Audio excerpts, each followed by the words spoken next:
We're not here just for the gravy, you know. Everybody has baggage. Yep. We don't want to be just a moving company, and we don't want just movers. Well, I was in the medical field for 14 years in the sleep technology industry. Ultimately, it was a dead-end career.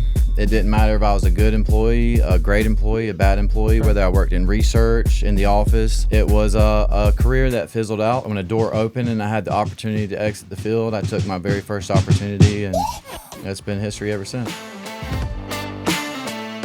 You're watching Shift Happens Beyond the Boxes, where we take a look at the inner workings of the moving industry. Hey guys, Jason Berginski here with Shift Happens Beyond the Boxes podcast. Today I got Liberty Moves with me. His name is Patrick, and super happy he's here with me. Thanks for being here. Yes, sir. Happy to be here. Yeah.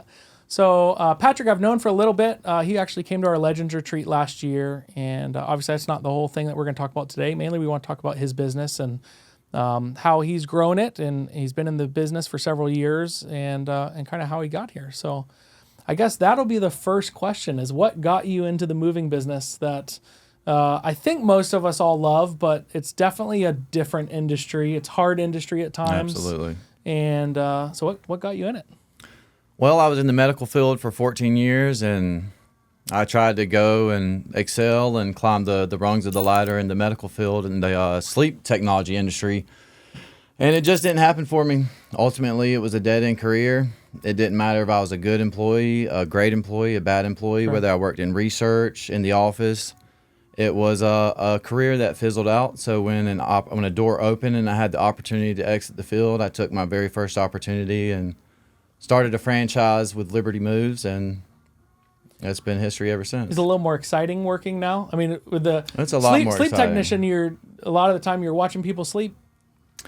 Watching You're taking people data? sleep at night, yes, sir. And then in the daytimes, you're reviewing that data. Reviewing so the data it's to help 'em.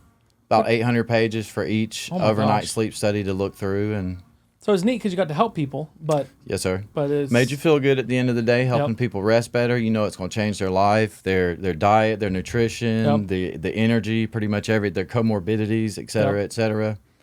I was happy to be a part of it, but after years of a dead-end job that there was no linear growth, Sure. it was just flat or less growth, that I couldn't allow myself to continue life knowing that I stayed in an industry like that it doesn't matter if inflation, cost of living goes up, I stayed the same. And I knew I could do better, so Yeah. I took my chance and left. And what got you started in that avenue of, because you don't hear of a lot of people in this. So you've been in the industry, so maybe you've heard a lot of people, but as a normal person, you don't hear of a lot of people in the sleep technician industry. Yes, sir. You know, what got you started in that?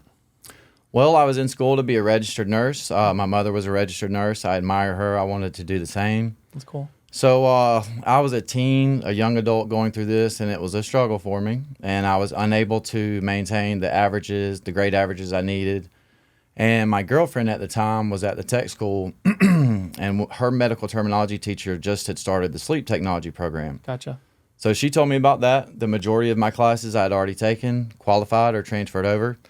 So I looked into the pay, what was expected of a sleep technologist, and thought it would be good for me. So I started there, and I moved to Florida after I graduated. I moved in 2007, and So you've been in Orlando since 2007? Yes, sir. You moved Yes, there sir. first? Yes, Perfect. sir. I mean, and that's neat. I mean, it's definitely, helping people is obviously Absolutely. a very neat thing, and it's awesome that your mom's a nurse. Yes, sir. And I think that's awesome. So you went. So how then did the moving industry present itself from? So obviously you're doing that sleep technician. Yes, sir. You're working nights and days, and that's obviously rough. And then how did it? There's a million industries you could have went into, right? Absolutely. So what happened with, like, did you just know you wanted to be a business owner, and then you started looking at franchises, or like what was the? Well, what happened was I did a sleep study on a gentleman, and he presented himself as a financial advisor, and I was looking for some financial help, some retirement planning, et cetera, Yep. for my family. So I went and met with him, and we discussed some job opportunities of being a financial planner. And so I started to attend meetings and did that for a couple of months, sold a little bit of retirement planning, et cetera, and decided that it was an opportunity out of the sleep field, but it wasn't one that could actually sustain me. I had to balance. I still had to keep sleep behind, or keep sleep on my plate. So around that time, I touched base with one of my old friends. I hadn't spoken to him for a couple of years because we had a falling out. Sure. And I just let him know I was missing him. I wanted to That's speak cool. with him, touch base with him again. And he started Liberty Moves probably about 12, 13 years ago. Mm-hmm. So when I touched back base with him, he was just doing well. He was very positive, and He was a franchisee of he is Liberty the Moves? franchisor. So he owns. He started Liberty Moves, started yes, it sir. originally. That's very cool. I didn't know Yes, that. sir. And he discussed opening a franchise, and because I'm a friend, he helped me out to get that started. That's awesome. And pretty soon I was on my own, off and running. And Where's the original Liberty Moves? he started Liberty Moves in Valdosta, Georgia. Okay. Right now we have a franchisee in South Carolina, Georgia, and he has an operation in North and South Florida. Okay. Very good. And then obviously you service Central Florida.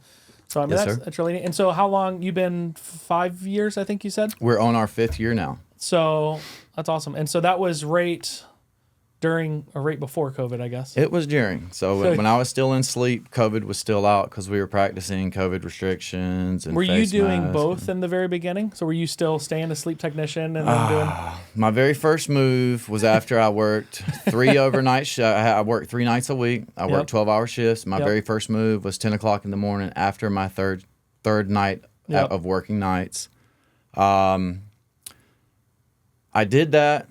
I saw what I could make. I saw what I needed to sustain myself bill-wise. Yep. And shortly after that, I went ahead and made the jump to. I put my 2 full-time, weeks notice put all in. your And efforts towards it. yes, sir. Cool. Yes, sir. And that's really neat. And I think that is, I mean, a lot of that obviously is hard work because in the sense Absolutely. of Absolutely. having a full-time job. And then so for 2 weeks you were doing both. Yes, sir. As you're doing I was at work trying to field sales calls or handle messages Yep. or do what I could do to have the best balance of both. It was tough. Yep. And so how have you seen, so you came in during COVID. So when you first started, the very beginning of COVID was bad for moving companies, like the first month or so, Yes, sir. because we didn't really know what was going to happen, right? I think the whole world, we're all scared, like this bad thing. We're seeing people get sick. So I know for us, we had J&J at that time. For that first month of COVID, we were really slow and we got kind of scared. But then it was like, it just slowly, our biggest problem became keeping employees and retaining Yes, sir. employees because we had some guys that kind of were scared to come to work because I think COVID stuff. And then the government started helping with stimulus money. Oh, So some of the guys started getting as much, or maybe not as much, but they could sit at home for free money from the government. yeah. So they didn't want to Yes, come sir. in. We had some guys that were, they say, hey, I'll still come in, but you got to pay me cash because I can't mess up my no, man, we benefits. can't do that. I ain't going to jail for you. Come on now. No. But so we dealt with some of that. So how did you started probably at a really good time, right during COVID. Yes, sir. And then kind of you rode that. It was, in my opinion, was kind of a boom going up during COVID because, especially for us in Florida here, so many people were moving here. Did you start off in the beginning doing unloads only, or were you doing full service, or what? Full were you- service. So full service. Yes, sir. Started off with a truck right away, or you started renting, or what? It took about 3 months, and then I purchased a truck from my friend Landon. Got it. Yes, sir. And then, so you started doing that. So kind of step me through, like, what was the beginning operations like for you guys, advertising wise, getting customers? How are you getting the phone to ring? I assume being a franchisee, you probably were getting some customers through the franchise's website Yes, sir. because they started doing some stuff. But what Yes, what sir. did all that process look like? The majority was Home Advisor and Angie's List. Got it. We were aware of other lead generating platforms, but didn't want to really deal with the low quality ones. Sure. At that point in time, it didn't take it didn't take booking as many moves to actually keep the ship selling, I Yeah. should say. But just kind of it was just gradual. Yep. Word of mouth hadn't been established. And your It expenses was- were low at the time. Obviously, personal expenses, but then Yes, sir. business expenses were, you didn't have a truck for the first 3 months, so you were renting as you needed them. Yes, sir. Which is very smart. And then, obviously, did you get a business phone number and stuff, or you just had them start coming to your cell phone? What was? It comes to my cell phone. Yep, It comes to still your cell does. phone. Yes, Yep. sir. So you're doing that, and then we both just same time. That was fun. So then, kind of so 5 years. So where did you see the change in, like, during COVID as far as things start slowing down a little bit? Obviously, a lot of movers have seen it slow down over the last year and a half with interest rates high. What have you seen here in Orlando? Personally, I haven't seen I've only seen linear growth, and that's what I base my success on. Looking back at months from last year, the same time last year, we've only had linear growth. So I've been happy with our growth all along. As long as it's linear, I'm happy with it. I don't expect to skyrocket. Of course. Within the past couple of months, we have seen a plateau. I won't say that we're not earning as much or more, but it's definitely a plateau of calls, people wanting to move, less leads, the prices they're willing to pay for the moves. It's a lot more competitive market, and a lot of movers are out there throwing some offers that are kind of unbelievable. Yes, sir. Yes, sir. Well, a lot of them probably aren't real movers. Yes, sir. Unfortunately, there's the rogue movers that I think every location has, even if you're not just in Florida. But I see those still. I'll be driving and see the street sign, whatever the yard signs they put out, and you see, two movers in a truck for $85 an hour. I said, there's no way they're not making money with that. Not legitimately. Like they're picking up two high schoolers in a Yes, sir. So you've just recently seen the kind of slow down a little bit. What has that been like? Is it just specific? I mean, you mentioned several things. So one, with people not wanting to pay as much, but then leads, you've seen a reduction in that side? Absolutely. Here's a word from one of our sponsors. Running a moving company can be a challenge, especially when it comes to staffing during peak seasons.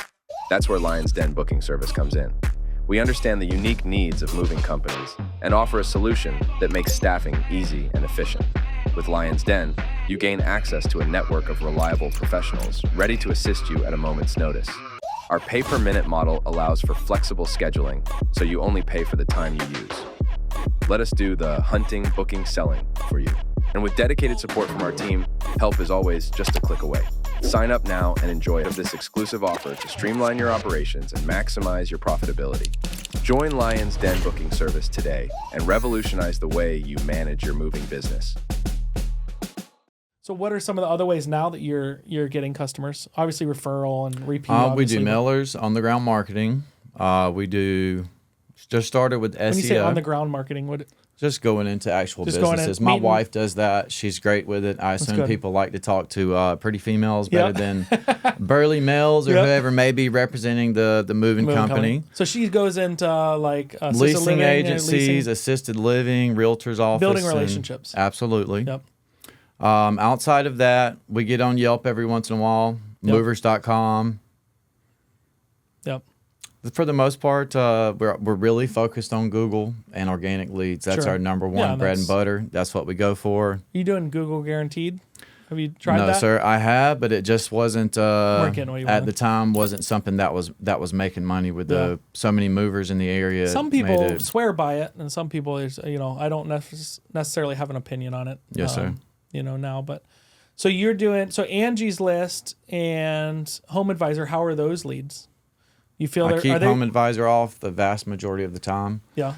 It's only Are they sending those to multiple movers? Those leads I'd also? say Home Advisor pairs to 3 to 5 providers. Versus I think moving.com. I don't know what the exact number is, but it might be 10 or 12. Yes, sir. Absolutely. I don't know the exact number, but I know it's definitely a lot because we deal with it.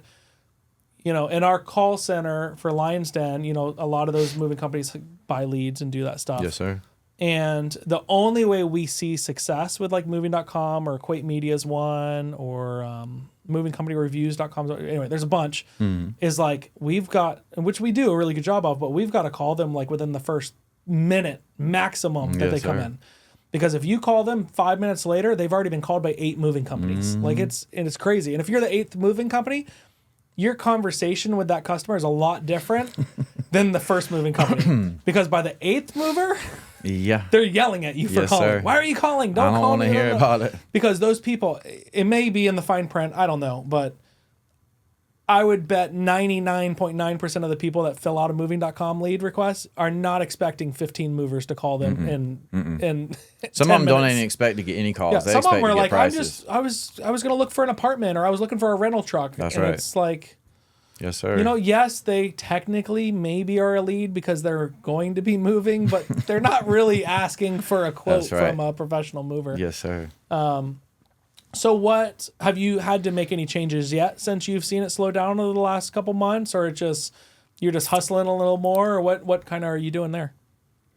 pouring more into every lead I touch. Just I'm already a very proactive. I like to give a lot of information. I like to put it all out there. So I kind of believe you can't win the game unless you know the rules. So I'm going to tell you the rules. How you play the game is up to you. Yep. And I've heard a lot of that. I mean, you've come to I think you came to Grow Your Moving Company workshop, which we did here. And during that, we help people with their scripts and their sales and all that stuff. And you had a really good one already from the beginning. I mean, you're very on point and with the way that when you're talking to a customer, with how you present your price. You're not just saying, "Oh, it's gonna be between $400 and $600," like that, which is the wrong way to do it. When you do it, you go through it and you explain. This is how many guys you're gonna get, and this is why you're gonna get this many guys, and this is what we're gonna do with all your stuff. We're gonna, pad wrap. We're gonna do all this stuff, and then here's how here's how everything breaks down, and then this is what I think your price is going to be, or whatever.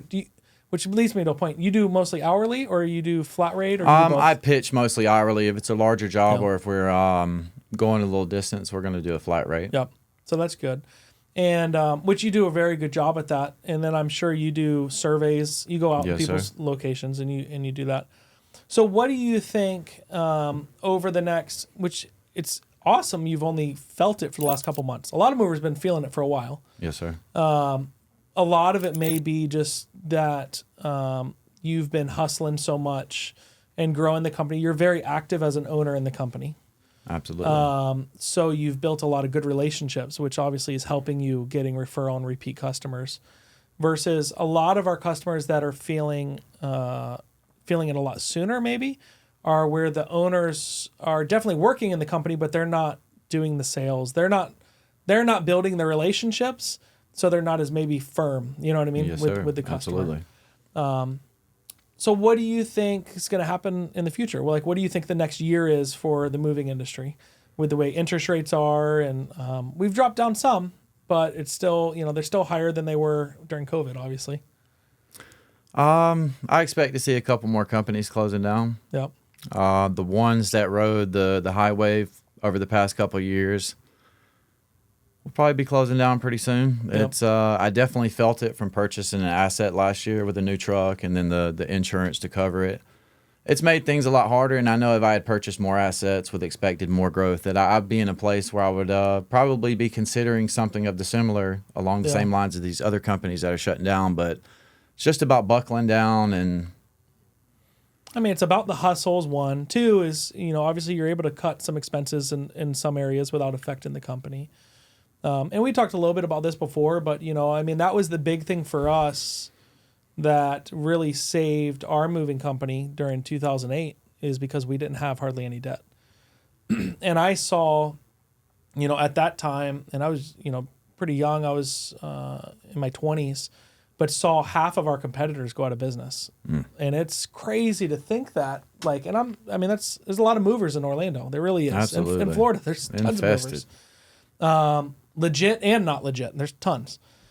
But we saw, which is similar to now. It's different circumstances specifically, but the technical parts of it, but it's very similar in the sense that in 2008 for us, was followed by a big boom, or it was right before 2008 was a big boom. So 2005, 2006, homes were selling for way more than they were worth at that time. Anyone and everyone could get loans. They were doing stated income loans, so you could walk in there working from McDonald's and say that you owned a company doing $5 million a year, and you were making $500,000 in cash, and they would just make you sign on it and agree that this is what it is, and they'd give you a loan. And so because of that, all the movers then were so busy because the consumer, the people buying homes and selling homes, were making a lot of money. So everyone was hiring movers. They were paying movers to do full packs. They were building new homes, tons of storage, all this stuff, right? That then when 2008 happened, when everything crashed, all those people had brand new trucks, brand new buildings. And that's the whole thing, is imagine if over the last 3 years, you'd never rented a truck and you'd just kept buying trucks. That now if you had 5 or 6 trucks sitting in your yard and you're only using 2 of them, you'd be going, and that's what happened. I remember driving by all my son's facility, and they were a big operation, and they had you'd go by there on a end of the month or beginning or end of the month on a, Saturday, and they'd have 25 trucks sitting in their parking lot, Yikes. And during a normal economy, they'd have none, they were slammed. And so that was the biggest thing when that happened. We really knew that when COVID did really good, we didn't go out and buy a bunch of stuff.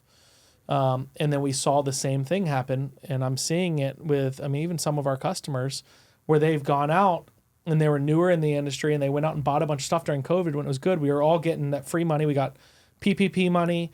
A lot of people got EIDL loans, which is a 30-year loan the government was giving you at super low interest. They were doing obviously all the different things they were giving your employees, giving all these people stuff. Absolutely. And so everyone went out and spent all this money because there's tons of money. And now with the interest rates so high, people aren't moving as much. If they're not moving as much, obviously that affects us. Yes, sir. And I've had other people on the podcast too. I've had realtors on the podcast. I've had a mortgage broker that's been in there for 35 years, and they're seeing the same. Like they're like, we're dying. Yes, sir. We've gotten so slow in comparison. So I think that over the next year, I'm hopeful that interest rates continue to drop. I think that's the real determining factor. During COVID, they were in the 2.9s. I don't think it's going to get to that again. That was an all-time low, or 2. I think it was. I think got to 2.6, but I think if we get into the high 4s, I think it will be gangbuster for movers. I don't know if it's going to get to that again. Absolutely. If we get to the low 5s, I think we'll be really good. If we get in the 4s, we're not going to know what to do again. It's going to be so busy like during COVID where you're just like summertime, you're getting no sleep, you're having to go out on the truck and help, you're hiring people nonstop. Yes, it's just trying to cover what we have. I don't know. What do you think is going to happen? You think similar? If the interest How you were rates kind of mentioning, well, I definitely think the interest rates will, it'll suit the market. So more homes will start being sold. But I do expect some companies to close down, but the ones that are on the ground and like you kind of mentioned earlier, some owners are in there actively doing it and some of them take a stand back approach. I think the ones that are there doing their thing, I think they'll survive. It may be a little bit tough, but we're not here just for the gravy, It Correct. comes there as a. We're here to fight. We're here Yes, to sir. work. You remember Ryan from the local movers? Absolutely. Who was at Yes, so he sir. was on here maybe 2 months ago now, and we talked. And him, and he definitely seen it slow down too. But he is so active in doing similar stuff you guys are doing with going and visiting locations, and they're in competing markets. Just so you guys know, they're both in Orlando, but both good guys, and we're at Legends Retreat. And both fell into this industry, kind of. I don't think anyone grows up. So I want to be a mover. No. I want to be a mover. I want to deal with all those guys and all the problems of getting them to show up to work and customers upset that we scratched their 80-year-old desk that was falling apart anyway. That's right. But that's his big thing is that his referral and repeat is what saved his butt because he's built such good relationships with people. Angus is another one, same thing. You remember Angus from Yes, sir. Legends? Absolutely. He's a good trip. guy. He's such Yes, a good sir. guy. But he's that's the companies I think that are going to thrive during this right now. Then the companies that are these big glamorous companies that are just having only employees running the company in the sense of sales and stuff, because at the end of the day, employees never going to care or work as That's hard as right. the mover, That's right. the owner is. Here is a word from one of our sponsors. Meet your moving company's personal booking agent. Did you know MoveitPro CRM software can provide your moving company with call center services? While our CRM software is great on its own, it isn't the only thing MoveitPro offers. With our call center add-on, provided by our partners at Lion's Den, your lead word is all taken care of. No stressing about turnover rate, hiring staff, or closing leads. So you can save your money and time and focus on the bigger picture while we take care of the details. Go to MoveitPro.com to learn more. So what are some of the biggest challenges you faced since you opened the company? Finding good staff or good movers is tough. So that's been one of the biggest challenges. Everybody has baggage. Sure. What we've done is just try to pay more to get more. Yep. We don't want to be just a moving company, and we don't want just movers. The public in general looks down on us. Yeah. Where you're looking in a show or a movie, they kind of cast us as clumsy. for lack of a and better not- word, yeah. kind of some boneheads Yep. that don't have any care. So we try to invest in our guys a little bit more, try to get a little more out of them. So you're hiring guys, you're paying a little more than some of the competitors, so that's Yes, good. sir. What do you do as far as keeping those guys, other than pay? Like, are you doing stuff for them, or? It's kind of bitten me in the butt to be personally involved with these men. Yep. So as I bring new people on, and we have a really good crew currently, I've maintained a certain amount of distance with them. It's not that I don't care about them personally, but we depend on each other professionally, and nowhere does that involve being personal with each other. So I do love the guys. I do like them. They bother the hell out of me, though. They're stressful, but I try to invest in them the same as they try to invest in me. I do care about them, and I do want what's best for them, and I do whatever I can. That's why I pay them more, because I want them to stick around and not, jump shift like a lot of these movers do. And that's what's notorious for movers to do, is that that's what hurts a lot of moving companies, is they can't find guys. And that was, I think, one of the biggest problems during COVID, is so many movers were so busy. And I remember talking to several that, they're so busy, but they couldn't even get enough guys to cover the work. Or the shortage during that time, when there was a shortage of trucks too. Yes, during sir. COVID. I don't know if you dealt with that at all, but during that time was when they were having the chip shortage. And so a lot of these companies, so the chip shortage, all the trucks and stuff, obviously have chips in them coming from China, and we weren't getting them. And so a lot of moving companies that were trying to get new trucks, they couldn't get new trucks. And so that definitely affected a lot of the moving companies also. But then obviously once that they got them, and then they were able to continue to grow. So what have you done? What are the main ways that you're getting the guys? So you're hiring guys. Are you doing like Indeed? You doing Facebook? Are they just referrals? How are I'm they? a little less formal than that. I just do Craigslist, and I ask in my ad for a minimal amount of experience, 3 years. Yep. You got to have a driver's license. You got to have a cell phone. You got to be able to pass the background check. Sure. Yeah. What am I doing to keep the guys? Just paying them a little. Just paying them more. Yes, sir. Yep. So let's talk a little bit about Legends. I mean, I think that was a fun time. You and your wife came, I think, for most of it.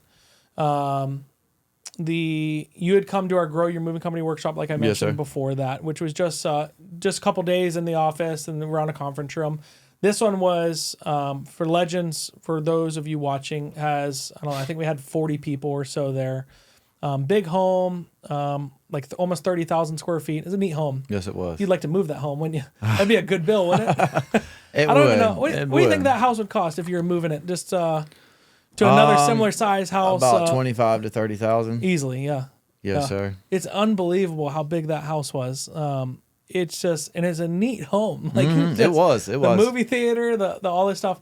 So what were some of the things that you got out of the Legends retreat? Not necessarily even saying learning, but like what was some of the takeaways that you had from going to it? The most beneficial part was just talking and rubbing elbows with other moving company with owners. all the other movers. Yeah. That was very powerful. Everyone appreciated that. We've maintained communication with each other. Yep. We're learning from each other. We're growing from each other.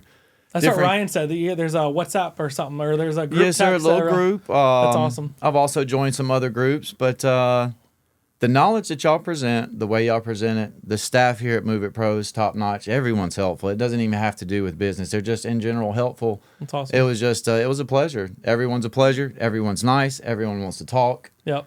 I think your wife enjoyed it too. She sure did. She came and Absolutely. How active is she in the business? Obviously, I know she goes and meets with people because they'd rather meet with her than you if she's walking into realtors and stuff like that. But she does as much as she can. Yeah. She does the on the ground marketing. Yep. If I need her to do something, she does. We have 2 little princesses at home, 4 years old and 9 years old, and awesome. they demand a lot of her. Yeah, I got a 9-year-old and a 3-month-old. So. Oh boy. 9-year-old girl and a 3-month-old boy who's actually upstairs with my wife right now in this building. And I'm happy to be in here than up there right now because he's probably crying. Yes, that's awesome. So, so you guys came. Did you come to every day at it? I think it was 3 or 4 days. Absolutely. And it was a lot more than just the like we ran classroom style for a couple days. I think 2 days for 5 hours each, but it was probably even more beneficial. It's the before that and the after that, which is the networking and Absolutely. I mean, there was people swimming. There was people sitting around the kitchen table, sitting on the couch, out on the back patio. Bowling we had in the house. Did you do any bowling? Oh yeah. Yeah, I didn't. I'm not very good at bowling. Are you good? I'm decent. All right. I can get about 160 to 180. Oh, damn, I can't do that. Probably not. Well, you might have to teach me how to bowl this. Hopefully they oiled the lane this time. Yes, it was a little rigid. The lane was not oiled. What was your favorite part, you think, as far as of the house? Like, what was your favorite? Obviously, you mentioned the favorite part of the event was the networking and stuff, but what was the neatest part of the house? Oh, the downstairs. Yeah. Yes, sir. It was lush. It was very neat. So what's next for Liberty Moves? What do you feel is next for you over the next 5 years, 10 years as you continue to grow the company, hopefully, and move forward? Well, we're on the ground running. We're trying new things. With moving as it is, I've tried to think of things to kind of fill schedule. Yep. So what we're trying to do is get into, we're thinking about a contract with a final mile delivery company, delivering furniture. We've thought about freight, don't really want to get into freight. We're going to explore some new opportunities. We're going to continue the marketing. We're going to continue to provide top-notch movement services.